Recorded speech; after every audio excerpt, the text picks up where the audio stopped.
أنفسنا ومن سيئات أعمالنا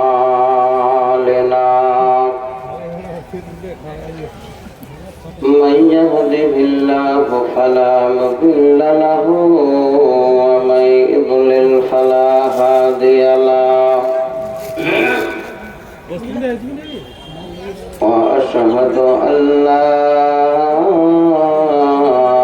إله إلا الله وحده لا شريك له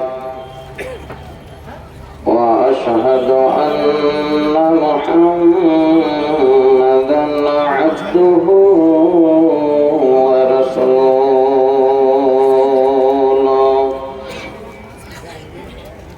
الذي أرسله بالحق بشيرا ونذيرا وداعيا إلى الله بإذنه وسراجا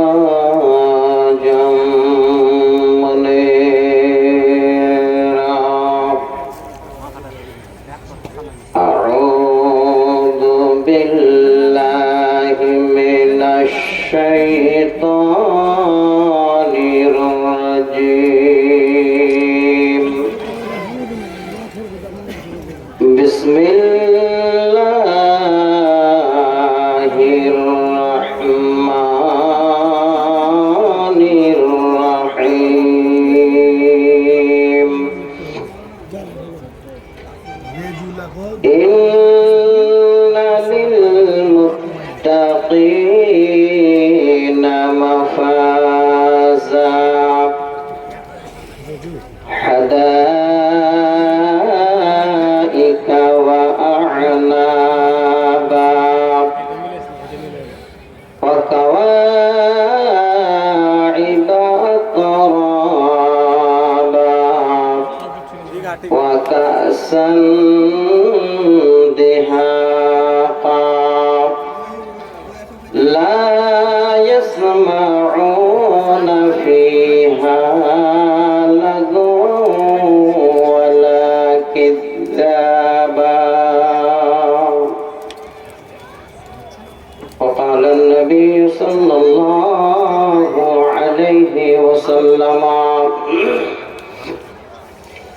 وعن أبي هريرة رضي الله تعالى عنه قال قال رسول الله صلى الله عليه وسلم أعددت لعباد الصالحين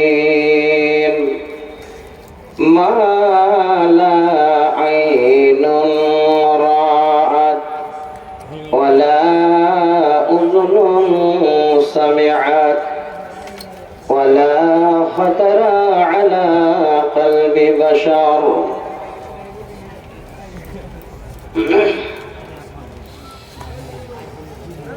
জালো ইমানের বাতি ঘরে ঘরে পড়লা ইলাহা ইল্লাল্লাহ জালো ইমানের বাতি ঘরে ঘরে পড়লা ইলাহা ইল্লাল্লাহ হামদ সানা কর দিবারাতে চলো রে চলো কাবা চলো জালো ইমানের বাতি ঘরে ঘরে পড়লা ইলাহা ইল্লাল্লাহ শুয়ে আছেন যেথায় মোদের নবী রসুলে আকরম সাল্লাল্লাহ সালাম আকিদত জানাতে তারে চলো রে চলো মদিনা চলো, জালো ইমানের বাতি ঘরে ঘরে, পড়ো লা ইলাহা ইল্লাল্লাহ। হামদ সানা কর দিবারাতে, চলো রে চলো কাবা চলো, জালো ইমানের বাতি ঘরে ঘরে, পড়ো লা ইলাহা ইল্লাল্লাহ। যে ঘরের হাজিরা করে রে তোয়াব, নাম হলো যার বাইতুল্লাহ। আল্লাহর রহমত লাভ করিতে, চলো রে চলো কাবা চলো, জানো ইমানের বাতি ঘরে ঘরে, পড়ো লা ইলাহা ইল্লাল্লাহ। উপস্থিত সম্মানিত সভাপতি সাহেব, মঞ্চ ভূমিষ্ঠ ওলামায়ে কেরাম, সম্মুখে বসে থাকা অল্প কিছু আমার স্নেহ ভাজন ও শ্রদ্ধা ভাজন শ্রোতা মন্ডলী, পর্দার আড়ালে বসে থাকা পর্দা নাসিনা মা, খালা, বোন ও বোনান্নেরা, সর্বাগ্রে রব্বুল আলামিনের কাছে একবার শুকরিয়া জানাই। সকল মিলে একবার পড়ি আলহামদুলিল্লাহ। দরুদ ও সালাম অবতীর্ণ হোক নবীকুলের শিরোমণি মা আমিনার দুলাল নবী মুহাম্মদ রাসূলুল্লাহ সাল্লাল্লাহু আলাইহি ওয়াসাল্লামের উপর। আল্লাহুম্মা সাল্লি আলাইহি, আল্লাহুম্মা বারিক আলাইহি। ব্রাদার ইসলাম, যেটুকু জালসা শোনা আমরা পরিপূর্ণ শুনে ফেললাম। শেষ সময় আমি আপনাদের কাছে দূরের মেহমান, এই সময়টা আমি পাবো আদৌ আমি ভাবিনি। যাই হোক, তো আল্লাহর তরফ থেকে এটাই আমার নির্ধারিত ছিল, তাই আপনাদের কাছে আমি পৌঁছে গেছি। যাওয়ার সময় আপনাদের সামনে অল্প কিছু কথা বলে বিদায় নেব। আল্লাহ তুমি আমাকে বলার, সকলকে শ্রবণের পরে উভয়কে আমল করার তৌফিক দিও, আল্লাহুম্মা আমিন। ভাইরা আমার, আসর বাদ থেকে শুরু করে এতক্ষণ পর্যন্ত যতগুলো কথা আমরা শুনলাম, আমরা যদি সত্যিতে বাস্তবায়ন করতে পারি, সেই কথাগুলোকে আমরা রূপ দিয়ে আমল করতে পারি, আল্লাহ পাক আমাদের জন্য অবশ্যই তিনার একটা ভালো জায়গা তৈরি করে রেখেছেন, সেখানে আল্লাহ আমাদের দেবে। শরীয়তকে মানার জন্য যেটা আমাদের প্রয়োজন, ঠিক সঠিক জায়গা দেখে যদি আমরা আমল করি, আল্লাহ পাক আমাদের জন্য একটা ভালো স্থান রেখেছে। আর যদি আমরা বেশি শরীয়তের উল্টা চলতে চাই, কোরআন হাদিসের উল্টা চলতে চাই, নিজে বিশাল কিছু মনে করি, তাহলে আল্লাহর সুখময় জায়গা বাদ দিয়ে আমাদের জন্য আরেকটা জায়গা তৈরি করে রেখেছেন, সেখানে আল্লাহ আমাদের পাঠাবে। তো আজকে একদম শেষ সময় আল্লাহর কোরআনের সূরা নাবার কয়েকটা আয়াত এবং সহিহ বুখারী মুসলিমের একটি হাদিস আপনাদের কাছে আমি উল্লেখ করেছি। এই আয়াতগুলো আপনাদের সামনে ছোট ছোট করে একটু বলে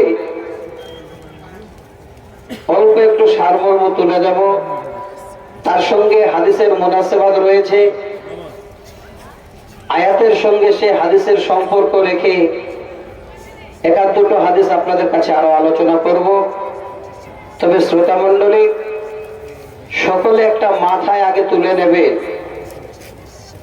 যে কথাগুলো কোরআন এবং সহিহ সুন্নাহর উপরে আমরা শুনব, সেই কথাগুলোকে আমরা যেন সকলে আমল করতে পারি, আল্লাহর কাছে যেন একজন আমরা নেককার বান্দা রূপে নাম লিখাতে পারি, তাহলে আল্লাহ আমাদের জন্য একটা সুখময় জায়গা দেবেন। তিনি নিজেই নিজ ভাষায় বলেছে।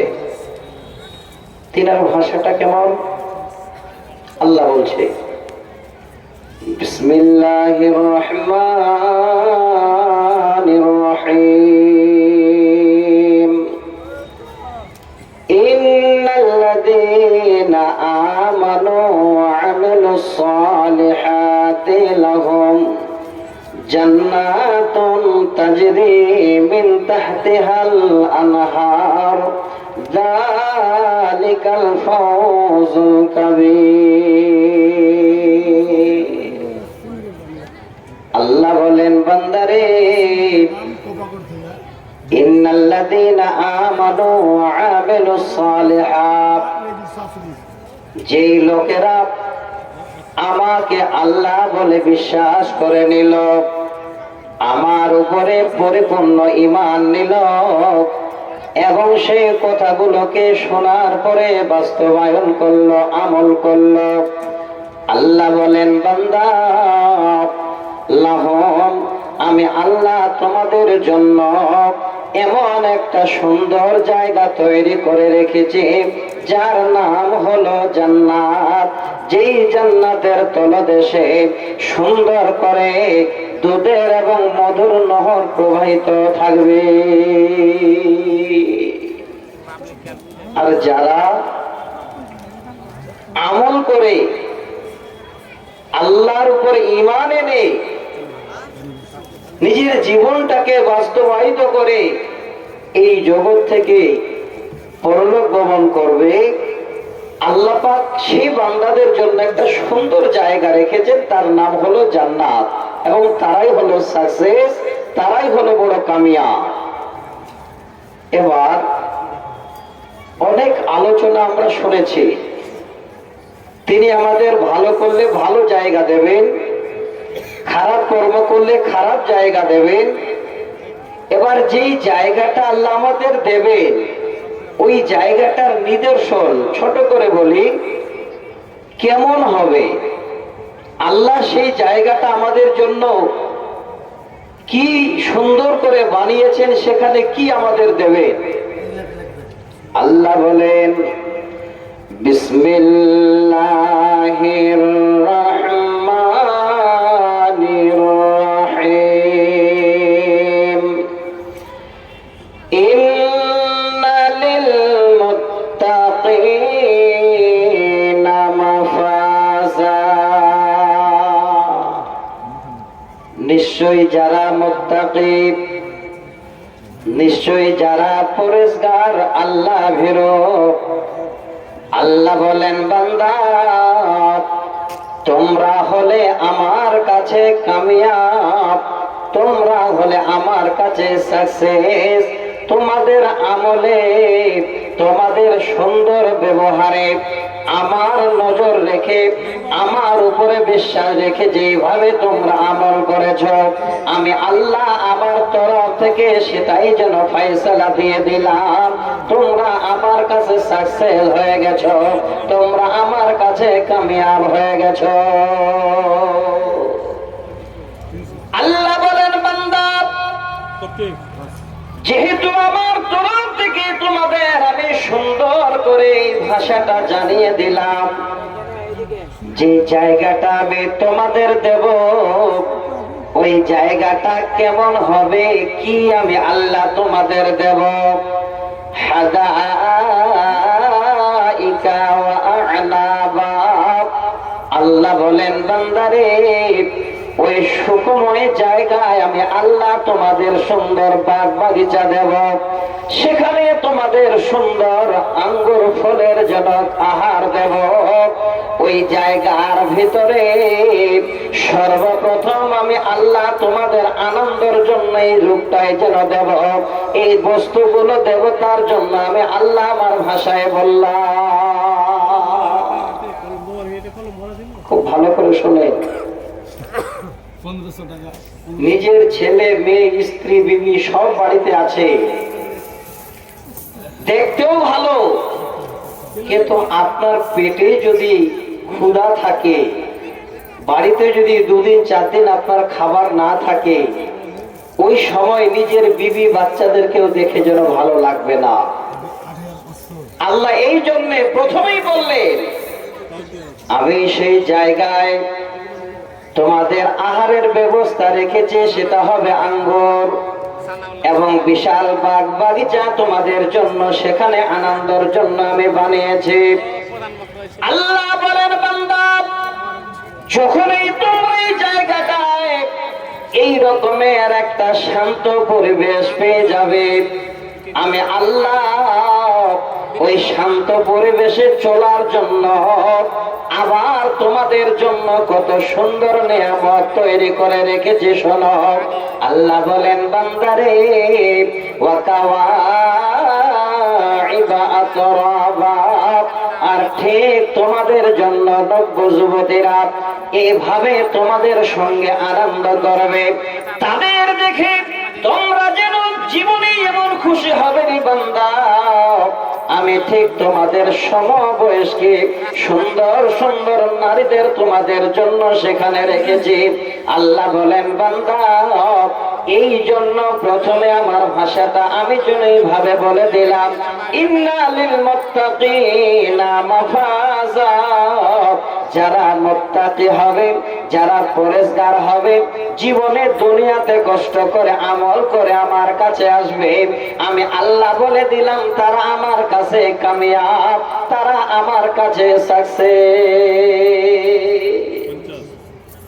দুনিয়াতে একটু কষ্ট করতে হবে, পরকালে আল্লাহ একটা জায়গা রেখেছে, সে জায়গাটা কেমন কি আল্লাহ দেবেন। 2টো শব্দ আপনাদের শোনালাম, এবার 3 নম্বর শব্দটা আল্লাহ বলছে। আল্লাহ বলেন, বান্দারে ওয়া কাসান দেহাকা, আর আমি তোমাদের জন্য সেখানে পান পাত্র তৈরি করে রেখেছি। সেই জায়গায় তোমরা যেখানে কিছু পান করবে, আহার করবে, আমি আল্লাহ সেটাও যেন খুব সুন্দর রূপে ধারণ করে আমি তোমাদের জন্য সেখানে তৈরি করে রেখেছি। আল্লাহ বলেন, বান্দা 4 নম্বর সংবাদ শুনে নাও, লা ইয়াসমাউনা ফিহা লাগওয়া ওয়ালা কিযাবা, আর এমন একটা জায়গা তোমরা পাবে, এমন একটা জায়গা আমি আল্লাহ তোমাদের দেব রে বান্দা, সেখানে জীবনে কোনোদিন মিথ্যার আশ্রয়ে থাকবে না, কোনোদিন কারো কাছে কোনো লাভবাদ শুনবে না। এই রকমের জায়গা আমি আল্লাহ আমার মুত্তাকি পরেজগার বান্দাদের জন্য নিযুক্ত করেছি। 4টা আয়াতে আল্লাহ আমাদের জীবন কামিয়াব হলে এই রকমের সুন্দর নিয়ামত গুলো দেবে। এবার জায়গাটা কেমন হবে একবার চিন্তা ভাবনা করা দরকার। আমরা অনেক মানুষ দুনিয়াতে অনেক কিছু দেখি, দেখে মনে হয় যে এর থেকে ভালো জিনিস মনে হয় আর কোথাও পাওয়া যাবে না। বিভিন্ন জায়গায় ভ্রমণে যায়, আল্লাহর সেই জায়গাটা কত ভালো হবে, ওই জায়গাটা কত আল্লাহ নিজের তরফ থেকে মূল্যবান করবে, তার জন্য আল্লাহ রাসূলের একটা হাদিস আপনাদের কাছে শোনাচ্ছি।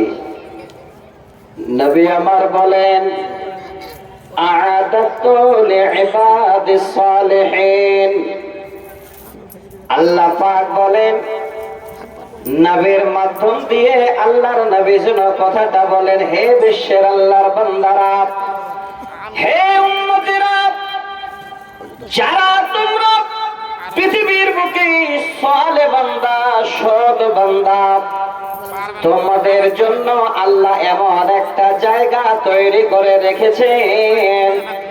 ওই জায়গাটা কেমন হবে, ওই জায়গাটা আল্লাহ কেমন বানিয়েছেন, মালা আইনুন রাআত, পৃথিবীর বুকে কোন চক্ষু আজ পর্যন্ত দেখে না। কি জায়গা আল্লাহ বানিয়েছেন, সেই জায়গাটা কেমন হবে। অথচ পৃথিবীর বুকে চক্ষু দিয়ে আমরা দুনিয়ায় অনেক কিছু নামি দামি জায়গা দেখলাম, অনেক দৃশ্য দেখলাম। দুনিয়াতে এমন কিছু আমাদের নজরে পড়ল, হয়তো বলতে গিয়ে আমরা বলে ফেলি, আল্লাহ তোমার জান্নাতের থেকেও জায়গাটা যেন সুন্দর লাগে। আল্লাহর নবী বলেন, নরে আমার উম্মত, এটা যেন কোনোদিন তোমাদের ধারণাও না হয়। দুনিয়াতে অনেক দেখেছ, কিন্তু আল্লাহর জান্নাত কেমন হবে রে, কোন যেন চোখ আর আজ পর্যন্ত দেখে না। ওয়ালা উযুনুন সামিয়াত। নবীজি বলেন, পৃথিবীর বুকে অনেক রাজা ধীরাজের কাহিনী শুনেছেন, অনেক ইতিহাস শুনেছেন। পৃথিবীর বুকে আপনার সেই ৬০-৭০ বছর জিন্দেগিতে যা যা শুনেছেন, একের পর এক আরো যেন অনেক দামি দামি ঐতিহাসিকের আলোচনা শুনেছেন, অনেক ইতিহাস শুনেছেন।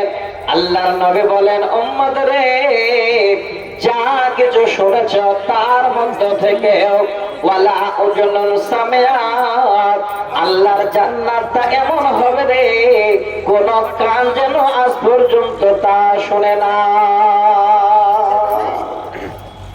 ওয়ালা খাতারা আলা কলবি বাশার। জীবনের মধ্যে আল্লাহ আমাদের আশা আকাঙ্ক্ষার জন্য একটা সুন্দর অন্তর আমাদের দিয়েছেন, দিন মানুষের দিয়েছেন। অনেক রকমের অনেকজন আশা জাগে, অনেকজন নিজের অন্তরে অনেক কিছু করার ইচ্ছা হয়।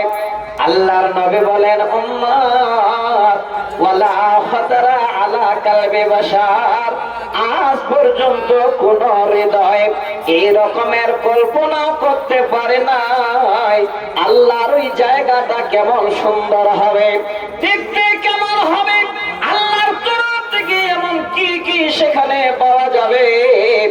এই রকমের হৃদয়জন অনেক মানুষের আশাবাদী, কিন্তু আল্লাহর জান্নাতটা কেমন হবে এই রকমের কোন হৃদয়ের জন্য কোনো ধারণা এইভাবে হয় না। এত দামি জায়গা আল্লাহ আমাদের দেবে, ওই জায়গাটা পেতে গেলে আমাদের একটু খাটতে হবে, খুব যে বেশি খাটতে হবে তা নয়।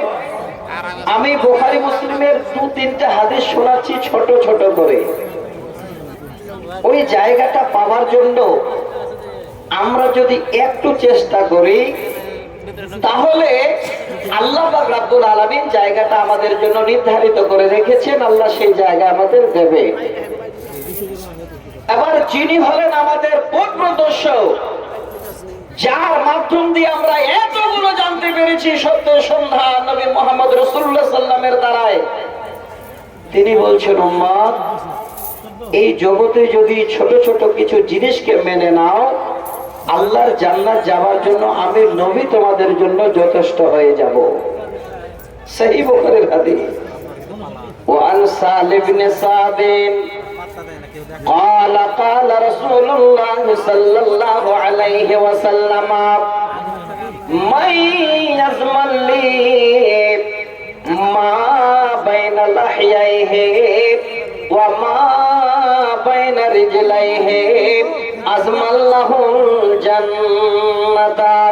আল্লাহর নবী বলেন, উম্মত আল্লাহর জান্নাতের যদি আশা করিস, জীবনে যে অন্তর পর্যন্ত ধারণা করতে পারেনি সেই জায়গাটা কেমন হবে, জীবনে কোনোদিন কোনো চক্ষু দেখে নাই সেই জায়গাটা দৃশ্য কেমন, ওই জায়গাটা যদি তোমরা নিতে চাও, আমি নবী তোমাদের জন্য 2টা জিনিসের উপহার দিয়েছে।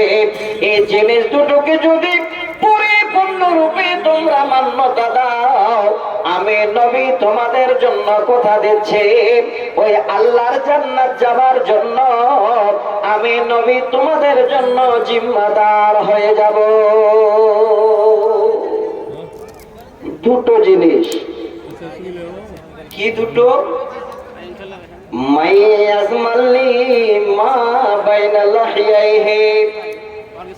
প্রথম নম্বর হলো আল্লাহ আমাদের মুখের ভিতরে একটা খুব মূল্যবান সম্পদ দিয়েছেন, যার নাম হলো জিভ, যার নাম হলো জবান। আল্লাহর নবী বলেন, উম্মত রে, যদি তোমরা এক নম্বরে তোমাদের জবানের জিম্মা নিয়ে নিতে পারো, ওমা বাইনা রিজলাইহি, আর দ্বিতীয় নম্বর হলো যদি তোমরা তোমাদের লজ্জাস্থানের জিম্মা নিয়ে নাও, আমি নবী তোমাদের জন্য কথা দিচ্ছি, আজমাল্লাহুল জান্নাতা, আল্লাহর সেই জান্নাতে যাবার জন্য আমি নবী তোমাদের জিম্মাদার হব। হে ভাইরা আমার, মায়েরা আমার, দুইটা জিনিসের কথা নবী সর্বপ্রথমে যেন ছোট আকারে বললেন। এই দুটো জিনিসের মাধ্যমে নবী জান্নাতের জিম্মাদার হবেন। তাহলে নিজেরা একবার ধারণা করেন এই জিনিস দুটোর দাম দুনিয়াতে কত হতে পারে, কত দামি জিনিস, যে আল্লাহ রাসূল বলেন এই দুটো জিনিসের জিম্মা নাও, আমি তোমাদের জন্য জান্নাতের জিম্মাদার হব, জান্নাতের জিম্মা নেব। কত দামি একটা হাদিস। সবাই আমার মায়েদের, আমার মায়েরা, হে আমার বোনেরা, যারা বসে বসে আজকে কোরআন হাদিস শুনছেন, অনেক আপনারা মাসলা মাসাইল শুনলেন, আশা করি অনেক কিছু আমরা পেলাম। এবার আপনাদের কাছে একটা হাদিস শোনাচ্ছি, যে জান্নাত পাওয়ার জন্য আল্লাহ রাসূল জিম্মাদার হবে, সেই জান্নাত পেতে গেলে আপনাদের আমাদের কি করণীয়। হাদিসের রাবী হযরত আবু হুরায়রা রাদিয়াল্লাহু তাআলা আনহু, তিনি হাদিসটি বর্ণনা দিচ্ছেন।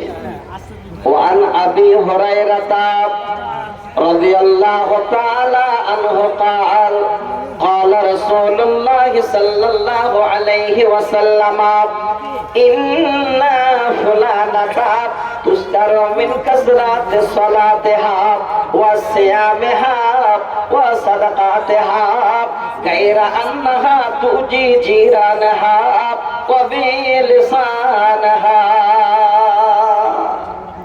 আল্লাহর নবীর কাছে একজন লোক এসে নবীর সামনে এই ফরমায়েশ করলেন, ওগো আল্লাহর নবী, আপনার কাছে আসার উদ্দেশ্য হলো আমাদের গ্রামে, আমাদের পাড়ায় একজন মেয়ে মানুষ আছে, ওই মেয়েটি খুব বেশি বেশি করে সালাত আদায় করে, বেশি বেশি করে নামাজ পড়ে, বেশি বেশি করে রোজা রাখে এবং বেশি বেশি করে দান খয়রাত করে। কিন্তু নবী গো, ওই মেয়েটার জবানটা এমন কষ্টদায়ক, ওই মেয়েটার কথা এমন কষ্টদায়ক কথা আমাদের সামনে প্রয়োগ করে, ওই মেয়েটার জবান শুনে, ওই মেয়েটার কথায় আমরা সবাই পাড়া প্রতিবেশীর লোকেরা সবাই তার উপরে নারাজ, আমরা তার উপরে সবাই অসন্তুষ্ট রয়েছে। আল্লাহর নবী যখনই সে কথা শুনলেন, নবীজি বললেন, ফাকালা হিয়া ফিন্নার, ওই মেয়েটার ঠিকানা হলো জাহান্নাম। আমার মায়েরা, অঙ্গটা ছোট, একদম খুব মূল্যবান, যার নাম হলো জিভ অর্থাৎ জবান। এই জবানটাকে যদি আমরা ঠিকভাবে না চালাই, এই জবান দ্বারাই যদি আমরা উল্টা পাল্টা করি, জেনে রাখেন ভালো জায়গার বিনিময়ে আল্লাহ আমাদের খারাপ জায়গা ঠিকানা বানিয়ে দেবে। দেখেন সহিহ হাদিস, যার মধ্যে কি লোকাল নেই, আল্লাহ রাসূলের কাছে এসে আবেদন করলেন, মেয়েটি বেশি নামাজও পড়ে, রোজাও রাখে, সাদকাও করে, খালি একটাই খারাপই, জবান দিয়ে এমন করে পাড়া প্রতিবেশীদের সঙ্গে সে কথা বলে, তার জবানের দ্বারায়, তার কথার মাধ্যমে সবাই যেন নারাজ থাকে। আল্লাহ রাসূল বলছেন ওই মেয়েটার ঠিকানা হলো জাহান্নাম। আমার মায়েরা, আবার এই জবানটাকে ঠিক মতো চালাতে গেলে সুন্দর জায়গা আল্লাহ যে দেওয়ার ওয়াদা করেছেন জান্নাত, সেটা আল্লাহ দেবে। কিভাবে? লোকটা বলেন, ইয়া রাসূলুল্লাহ, আমাদের পাড়ায় আর একটা মেয়ে মানুষ আছে, সেই মেয়েটি বেশি বেশি নামাজ পড়তে পারে না। ফরজ নামাজের পরে তাড়াহুড়া করে সুন্নাতে মুআক্কাদা আদায় করে আসে, নফল সালাতের সময় পায় না। অভাবী মানুষ, নবীজি বেশি বেশি রোজা করতে পারে না, শুধু ফরজ রোজা করে। অথচ 7 প্রকারের নফল রোজা আছে। অনেক ভাইরা বাপজানের আমরা জানি না। নবীকে বলেন, নবী গো, মেয়েটা শুধু ফরজ রোজা করে আর নফল রোজা করার জন্য সুযোগ হয় না। আল্লাহর নবী ওই মেয়েটি বেশি দান করতে পারে না, দানের পরিমাণটা হলো পানির সমতুল্য, অর্থাৎ একদম হালকা। গরিব মানুষ অল্প করে দান করতে পারে, কিন্তু নবী গো, ওই মেয়েটির জবানটা এতই মধুর, জবানটা এতই মিষ্টি, তার জবানে আমরা সবাই যেন খুশ আছে। আল্লাহর নবী এমন সুন্দর তার জবানের দ্বারাই আমরা যেন সবাই তার উপরে রাজি আছে। জীবনে কোনোদিন তার কথায় আমরা কষ্ট অনুভব করে নাই।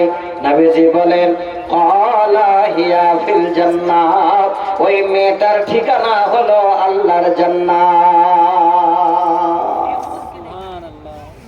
জান্নাত পাওয়ার জন্য কিছু কিছু জিনিসকে আমাদের ঠিক জায়গায় নিয়ে চলতে হবে। আল্লাহর জান্নাত আমাদের জন্য তৈরি করেছেন দেওয়ার জন্য, যদি আমরা নিতে পারি। খালি একটু কষ্ট করতে হবে দুনিয়ায়। জান্নাত নেবে, জান্নাতের রাস্তা আল্লাহ সুন্দর করে আমাদের যাওয়ার পথটাকেও বলে দিয়েছে। আমি বেশি নয়, 1-2টো হাদিস আপনাদের কাছে বলবো, যেহেতু মজলিসটা একদম খালি হয়ে গেছে। কয়েকজন আমার বাপ ভাই জানেরা বসে আছেন, 1টা বাজবে, আমি ইনশাল্লাহ আপনাদের কাছ থেকে ছেড়ে দেব, বিদায় নেব। লোক না থাকলে শুধু আর বলে কি হবে, শেষ সময় ফাঁকা ফিল্ডে আমি আপনাদের কাকে শোনাবো? ভাই জানেরা আমার, যারা বাইরে দাঁড়িয়ে আছেন, বাড়ি যাচ্ছেন, ওনাদের এই কোরআন হাদিসের আলোচনা চলতি রাস্তায় শুনিয়ে কোনো লাভ হবে না। দেখা গেল যে জায়গাটাতে না বুঝে নিয়ে সেখানে সেটাই তারা এবার উল্টা পাল্টা করে নিজের জীবনটাকে বৃথা করে দেবে।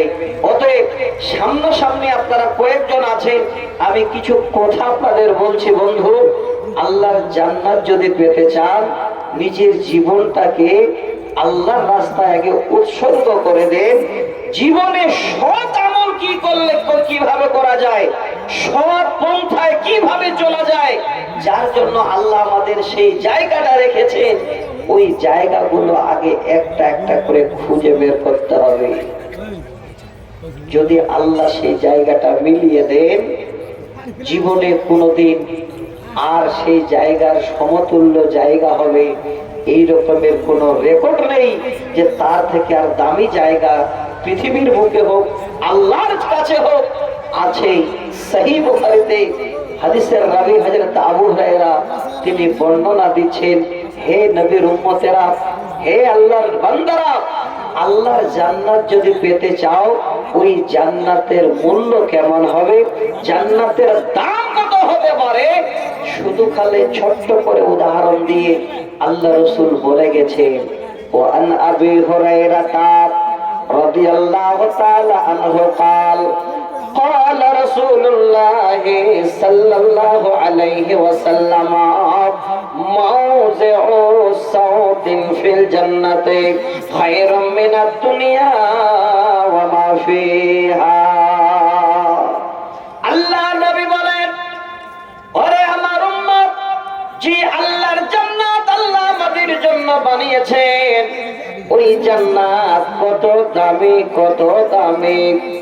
নবীর জবান থেকে কথাটা বেরিয়েছে, বলেন উম্মত রে, মাউযিউ সাউতিন ফিল জান্নাতে, জান্নাতের ভিতরে একটা কোড়া রাখার জায়গা যদি জীবনে কেউ মনে করে সেইটুকু জায়গা কিনব, সেই জায়গাটা নেব, নবীজি বলেন খায়রুম মিনাদ দুনিয়া ওয়া মা ফিহা, আল্লাহর জমিনে এবং আকাশের নিচে যত সম্পদ আছে সব সম্পত্তি যদি আল্লাহর জান্নাতের ভিতরে ওই কোড়া রাখার জায়গাটা কেউ নিতে চায়, তার সমতুল্য করতে চায়, নবীজি বলেন দুনিয়ার সমস্ত মাল ওই জায়গার সমতুল্য হবে না। এত দামি, এত মূল্য সেই জায়গার, আর দামি বা কেন হবে না? আপনাদের এখানে চাষ কি সুন্দর, রাস্তার ধারে বাজার, মাঠের জমি যদি 10 লাখ টাকা বিঘা হয়, রাস্তার ধারের জমি আপনাদের কোটি টাকা বিঘাও দেবে না, এত দামি। তো আল্লাহর জান্নাত এত দামি, ওই জান্নাতের ভিতরে কি আছে? 2 থেকে 3টা হাদিস বলবো, বেশি লম্বা করব না। তবে ওই জায়গাটা পাওয়ার জন্য আমাদের একটু খাটতে হবে, আমল করতে হবে। এই আমলটুকু যদি কেউ আজকে হাদিসটা শোনার পরে আজ থেকে বাস্তবায়ন করতে পারেন, আল্লাহর জান্নাত যাওয়ার জন্য আপনার রাস্তা সহজ। সেই হাদিস, হাদিসের রাবি আবার আবু হুরায়রা, নবীজি বলেন সালাসাতুন লা তারা আইনুহুমুন নার ইয়াউমাল কিয়ামাত।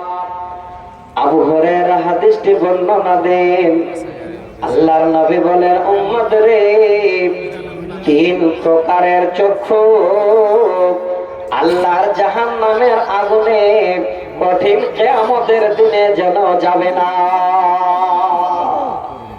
নিশ্চয়ই অবগত আছেন ভালো মন্দর ফয়সালা হবে কিয়ামতের দিনে, কে জান্নাতি কে জাহান্নামী আল্লাহর তরফ থেকে ফয়সালা হবে। আল্লাহর নবী আগে জানিয়ে দিচ্ছেন উম্মত, সালাসাতুন লা তারা আইনুহুমুন নার ইয়াউমাল কিয়ামাত, কিয়ামতের দিনে 3 প্রকারের চক্ষু আল্লাহর জাহান্নামের আগুন স্পর্শ করবে না। 3 প্রকারের চক্ষু আল্লাহর জাহান্নামের আগুন স্পর্শ করবে না। সেই চক্ষুগুলো কেমন? জীবনে সময় পেয়েছেন, আমল করে দেখেন। 1 নাম্বার হলো আইনুন বাকাত মিন খাশিয়াতিল্লাহ, এমন চক্ষু যে চক্ষু আল্লাহর রাস্তায় এবার রাতের অন্ধকারে গিয়ে আল্লাহর কাছে টুকরে টুকরে কান্না করে।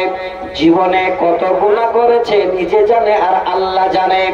এই গুনার কথা মনে করে গভীর রাত্রিতে বেলায় এবার গিয়ে আল্লাহর দরবারে হাত উঠিয়ে কান্না করে, গিড়গিড় করে কান্না করে চোখের পানি ঝরায়। আল্লাহর নবী বলেন যে চক্ষু আল্লাহর ভয় চোখ থেকে পানি ঝরাবে, আল্লাহর ভয়ে চোখ থেকে পানি অশ্রু ঝরাবে, আল্লাহর ভয়ে কান্না করবে, ওই চক্ষু আল্লাহর জাহান্নামের আগুনে কোনোদিন পড়বে না। কয়জন আমরা কান্না করি? আল্লাহর ভয়ে কয়জন চোখের পানি বের করি?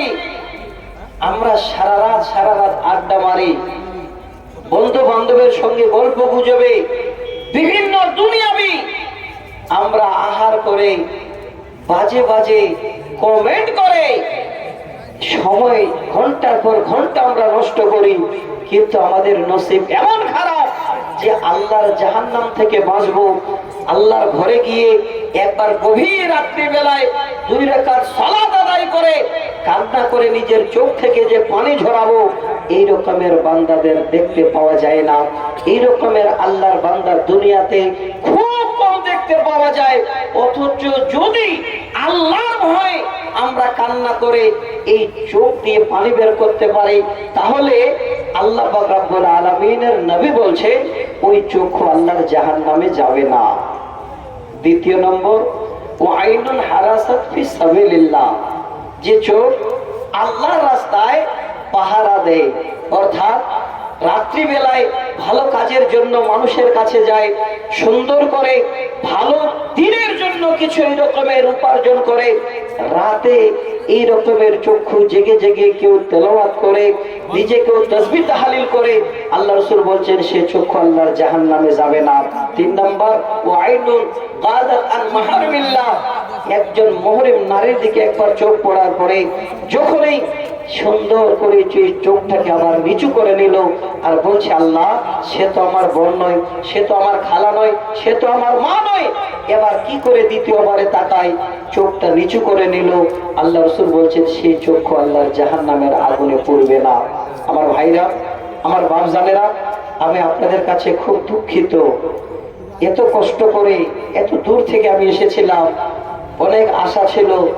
ভাই মাজমাউল আমার বন্ধু মানুষ, জালসার ডেটটা যখন নেই বলেছিলেন যে ভাই আপনি থাকবেন আর আমাদের নাজমী সাহেব উনি থাকবেন আর আমি থাকবো, বেশ মজা করে জালসাটা সুন্দর করে আমাদের তুলে দিতে হবে।